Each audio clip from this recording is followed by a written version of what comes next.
Strikes on Gaza reveal Saudi-Emirati bromance with Israel. As the STRIEKS on Gaza continues to rage on, anger and frustration among public opinion in the Arab world are being directed at Saudi Arabia and the United Arab Emirates for their inaction on the Israeli scenes against the Palestinians. These two states, along with their allies such as Bahrain, have largely refrained from providing support, at least morally, to the besieged people of Gaza. The UAE, which normalized relations with Israel last year, remained silent on the Israeli war on Gaza. Instead, it expressed sympathy with what it called victims in Israel.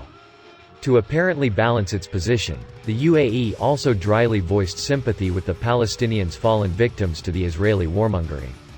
UAE Foreign Minister Sheikh Abdullah bin Zayed Al Nahyan issued a belated statement on the crisis in Palestine, saying that he was concerned about the violence there. He has expressed the UAE's grave concern over the escalating spiral of violence in Israel and Palestine and offered condolences to all victims of the recent fighting, according to the UAE Foreign Ministry's statement.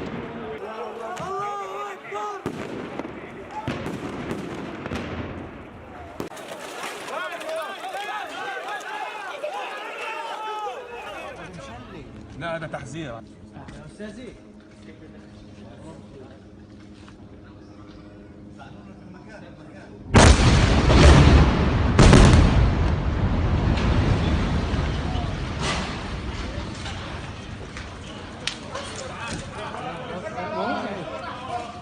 ارجع